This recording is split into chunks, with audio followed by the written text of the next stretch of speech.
Good evening. I'm Leslie Nielsen, your host for tonight's Back to the Future event on NBC. Join us tonight for a special Friday Night at the Movies presentation, as one of your favorite stars takes you on a little trip. Michael J. Fox takes you back to the fun,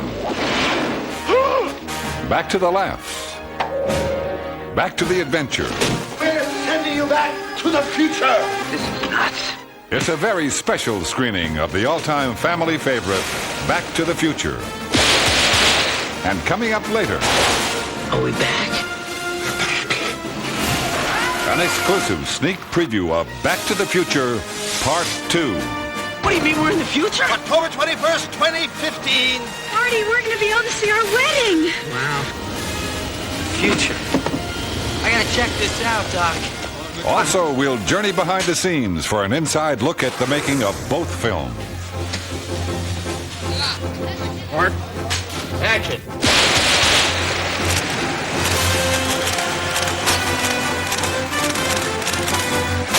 Now, you may be wondering why I'm here. After all, I'm not in the movie. I didn't have anything to do with making it. Well, the answer's quite simple. I'm here tonight as an aficionado of time travel. I've always been fascinated by the concept of traveling through time. So when they asked me to host this event, naturally I was interested. And when I found out that I'd get a chance to drive this, well, here I am. So let's start the show. Back to the Future. The adventure begins. Now, the new second chapter of the Back to the Future saga is a part 2 in the truest sense of the term. And in the spirit of the old Saturday afternoon serials, part 2 begins exactly where part 1 left off. And action. Marty, Back to the Future 2 is actually a continuation of the first movie. you've got to come back with me. Where? Back to the future. Being able to continue the story and being able to press and redefine the definition of the word sequel like it's never been done before, to me, was what I wanted to do. In Back to the Future Part 2, Marty, Doc, and the DeLorean travel 30 years into the future. What do you mean we're in the future? October 21st, 2015. Marty, we're going to be able to see our wedding. Wow. Ah, but we're getting a little ahead of ourselves. Before we can truly appreciate the future, we should take a closer look at the past and the creation of Back to the Future Part 1.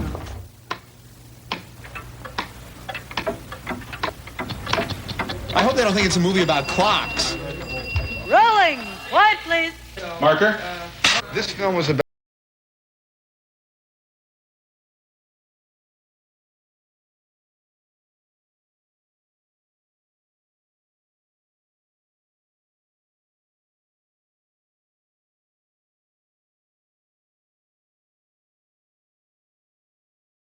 All of human history would be ours to visit.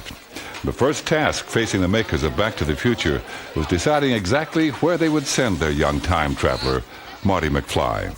My feeling about making a time travel movie was to, first of all, make a fun adventure. The reason we chose the 1950s was a simple logistics question. Our hero is 17 years old, and he has to go back to the time when his parents were 17 years old, and that just simply put us in the 50s. The second reason was that the 1950s was the birth of American teen culture. That was the first time that the teenager started to rule, and he's ruled ever since. But Marty found himself being more than simply a passive observer in an innocent time. In this film, he actually changes history by becoming part of the birth of rock and roll. Marty's at a dance in 1955, my character, and he's with the band, and he decides to kind of invent Johnny Be Good in front of all these kids who don't even know what rock and roll is. We got Brad Jeffries, who's a terrific choreographer, who put together this whole thing. He and I worked out this Chuck Berry thing.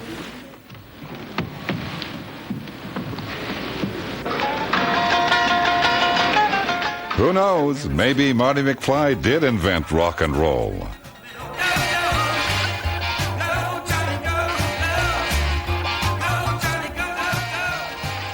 We figure that it's more fun to fool around with a time period which you're familiar with, which you know.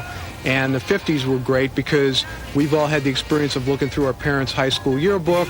There they are. There's mom, there's dad, but it's not. I mean, they don't look anything the same. They're skinny, they're beautiful. You say, no way. You're my mom. It's like, you know, when you're a kid and your father and your mother tell you the things that they did as a kid, you know, like walking 12 miles to school and doing their homework on a shovel at the, you know, it'd be interesting to go back and see if it were really true. Mark? Action! But people aren't the only things that change over time. Places change too. And in Back to the Future, Hill Valley is itself a character and undergoes some strange transformation. Well, when you walk onto that back lot, it's so perfect, it's so detailed. I mean, so much work has gone into it. It is 1955. I mean, you're there. Everywhere you look, you see the travel store, 10 Days in Cuba, you see the cars and everything. And it makes it very easy for the actor.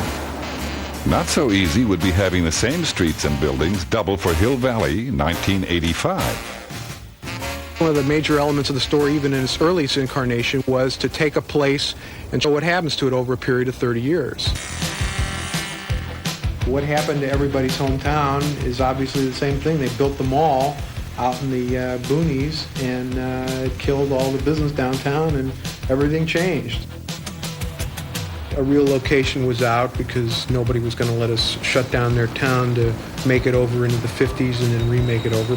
So what we did was we used the Universal back lot, and we realized that the smart way to do it was to shoot all the 1950s stuff first, make the town look beautiful and pristine and wonderful for the 50s, and then just totally trash it down for the 1980s stuff, which is what we did.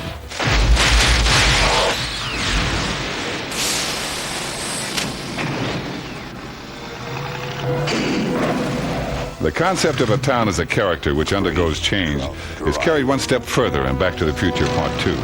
The filmmakers added the twist of an alternate version of the present, created when Marty inadvertently changes history during his time travels. Information about the future can be very powerful. If it falls into the wrong hands, it can affect the world. Welcome to Hill Valley! Hill Valley is Hill Valley.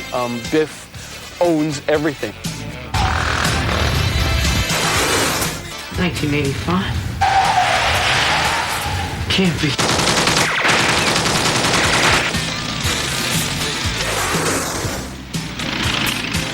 What you're really saying is, you know, your future is in your hands. You can make it this way or you can make it that way. It can be good or it can be bad. You don't have to have a time machine. Next, we'll flash ahead to take a look at the future of one time traveler. More like a couple of teenagers, you know? Traveling through time doesn't just mean seeing places change, it means seeing people change too. Now, rather than cast different actors to play the old and the young incarnations of the characters, the filmmakers decided to use prosthetic makeup on their actors to create the illusion of aging. On the days that we have to be old, we have to go in early, and then they start laying this glue on our face, spirit gum, and putting on the pieces, and it takes hours and hours, and it smells bad.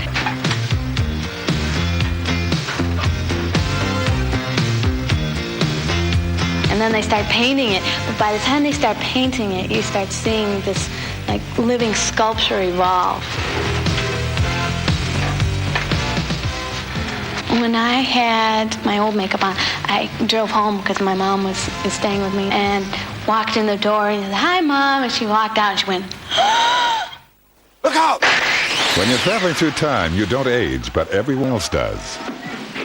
Einstein's clock is exactly 1 minute behind mine and still ticking. As far as he's concerned, the trip was instantaneous. That's why his watch is exactly 1 minute behind mine. He skipped over that minute to instantly arrive at this moment in time. Come here.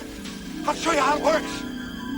In Part 1, as Marty traveled through time, he saw Leah Thompson play Lorraine as a broken-down woman of age 47, as a coquettish teenager of 17, and then as a happier, healthier woman of age 47 in the end. In the future, the story requires Leah Thompson to age an additional 30 years, to become 77-year-old Grandma Lorraine in the year 2015. Dead. And after Marty changes history, he finds a rather altered version of Lorraine who's had some adjustments. Mom? Mom, that can't be you. Oh, yes, it's me, Marty. Are you all right? I'm fine. It's just that you're so big. Similarly, Thomas Wilson played Biff Tannen at age 18 and age 48. I'm sorry, Mr. McFly. I meant I was just starting on the second coat. In the future, Biff Tannen is still very much alive, a bitter old man of 78. What's that supposed to mean? Hello? Hello? Anybody home? But that's just the beginning. Later on, when Biff travels in time, he actually ends up meeting himself as a teenager. As you'll see in this amazing scene starring Tom Wilson as old Biff and Tom Wilson as young Biff. One actor playing a scene with himself. Well, that's very nice. Thank you very much. Now, why don't you make like a tree and get out of here?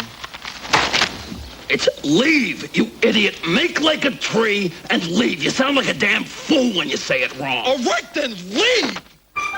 In the first movie, Michael J. Fox escaped the rigors of prosthetic makeup, but this time, he wasn't so lucky. He not only plays Marty at 17, but also Marty at 47, and his own daughter, Marlene. Mom, is that you? To bring these many characters to life, Fox would undergo lengthy makeup sessions. Prosthetic makeup can be fun and it can be hell. The process itself is pretty time-consuming, and it can get quite hot underneath the makeup. For old Marty, it was about 4 hours all told. No comment! No comment! That's not the most pleasant thing in the world, but I think that's all worth the fun that you have when you're actually in character.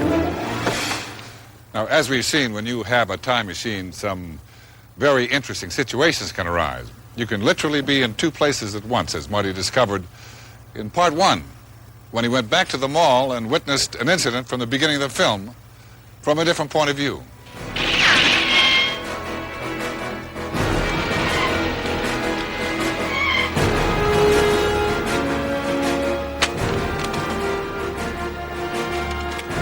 Now, this concept, which is known as the duplication paradox, is expanded upon in the sequel when both Doc and Marty have to return to the year 1955, right back into the same events that they experienced in their first adventure. But let's let Dr. Emmett Brown explain it. There are now two of me here, and there are two of you here. The other me is the Dr. Emmett Brown from 1955. The other me that helps the other you get back to 1985. Remember the lightning bolt at the clock tower? Yeah. That event doesn't happen until tonight, so you must be very careful not to run into your other self. Two Martys and two Doc Browns intertwined with themselves back into the 1950s. That's really wild. Now, in order to execute this fascinating concept, the filmmakers faced the enormous task of having to recreate the exact sets and the atmosphere they had originally created in the first movie. This way? I think the other way. What we realized was that because of this time travel idea, that we could do something that had never been done in a sequel before. We could actually go back into the first movie, but from a different angle. So we re-witness scenes we've seen in the first movie, but seen from a completely different perspective. You were in a real Elvis thing in the first movie, which I think is a good thing to do. And when you do those riffs, you kind of like are really leaning back and really like being more physical rather than real. Okay, great.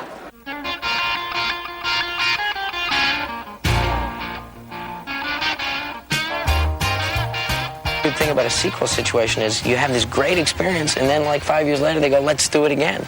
And it's similar enough that you're having all that like pleasure again, but it's different enough that you feel like you're doing something new and something creative and something interesting. Marty has to go back and actually do some stuff behind himself playing Johnny B. Good. I was so jazzed just to be doing that. I mean, it was deja vu. I had been there before. You know, I had done exactly the same thing.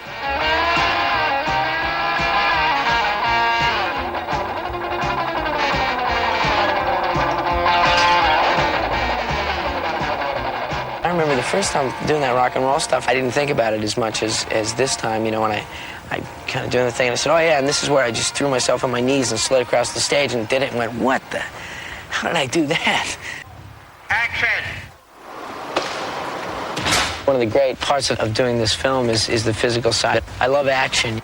I love it when I do something and, you know, I can hear somebody go, well, they're not going to let him do that, are they? And I'm like, hey, they can't stop me from doing it. There's never a scene where I'm not, you know, running, jumping, flying, screaming, reacting. I mean, it's just one thing after another. Coming up next, we'll hear more from Michael J. Fox. We'll take a closer look at the DeLorean time machine, and we'll have another exciting look at the year 2015. We've met most of the characters in the Back to the Future saga, but there's another very important one that we've left out. It's this one, the DeLorean time machine. But originally, it wasn't going to be an automobile. The time machine went through a lot of variations, and we changed it quite a few times. Refrigerator, we thought of at one point. You know, it was made out of an old refrigerator. You had to, you know, get in, close yourself. But then we thought maybe kids would start locking themselves in refrigerators. It would not be a household appliance that would send Mark back to 1955. Back to the Future's time machine would be unlike any before seen on film. There would be the usual high-tech gadgetry associated with such a device, but it would be housed in something that's a part of our everyday life, a car.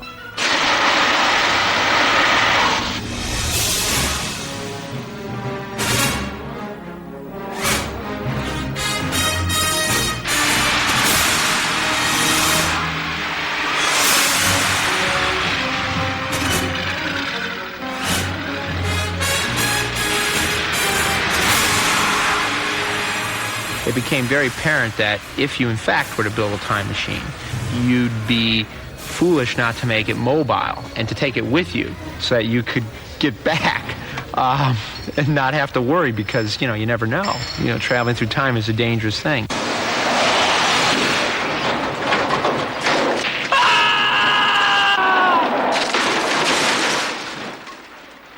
In the first Back to the Future, the DeLorean was really just a 1985 automobile with a high-tech twist.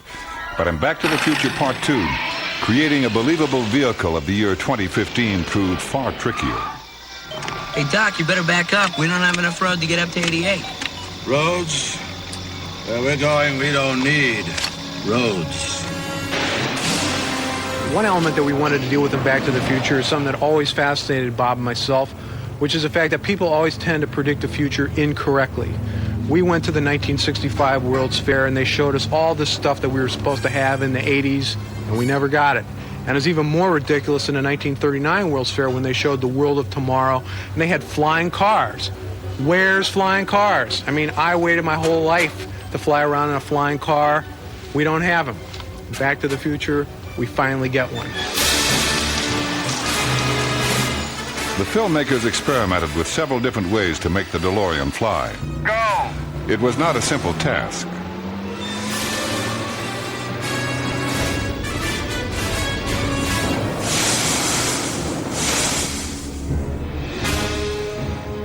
There was never any one single way of doing it. So the film is actually a combination of every type of technology, whether it was high-tech or low-tech, whether it was physical special effect or an optical special effect. Just about every type of special effect known to man was used.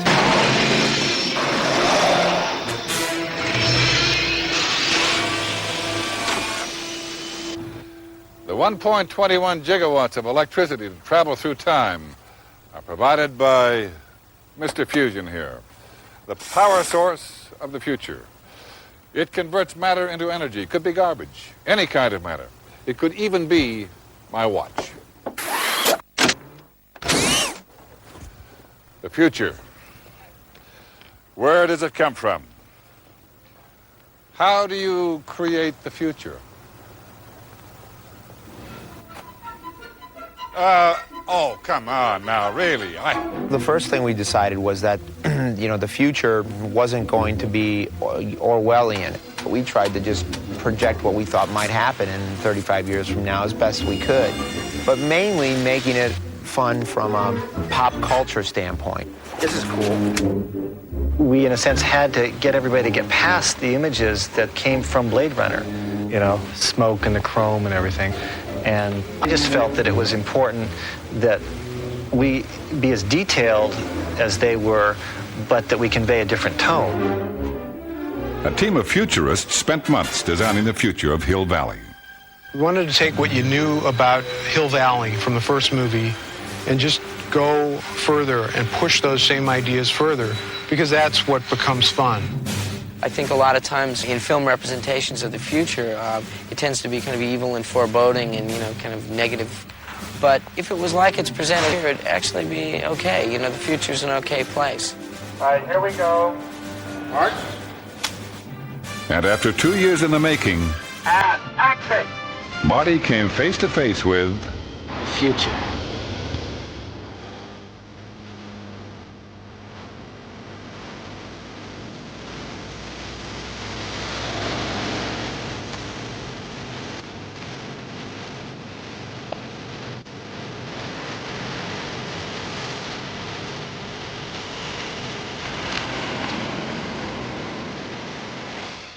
Now, this is a familiar building. This is the Essex Theater, where that Ronald Reagan classic, Cattle Queen of Montana, was playing in 1955. In 1985, the theater was definitely run down. But no, what is it now? It still looks like a theater. Nothing on the marquee. Well, let's find out exactly what it looks like in the year 2015.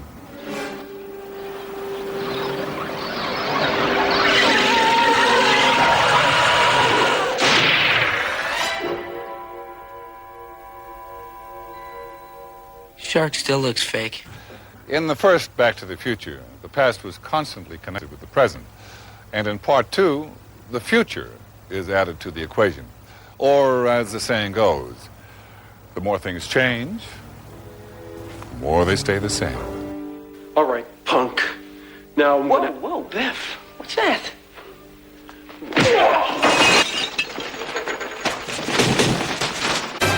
Whoa, kid, stop. I'll get it back to you, all right? In Back to the Future, Marty was in need of a quick getaway. Wow, look at him go. Action! And in the future, Marty finds out that things haven't changed that much. Hey! Little girl, listen. I need to borrow your hoverboard. The hoverboard is a board that hovers on magnetic energy, and it works just like a skateboard, except it doesn't have any wheels, and you don't have to have any pavement to hover on. And they've been around for years. It's just that parents groups have not let the toy manufacturers make them, and we got our hands on some, and we put them in the movie. The bad guys come out, and they have like these, super modified, death boards, and they, set out after him. And he doesn't really realize that, the laws that apply to hoverboarding.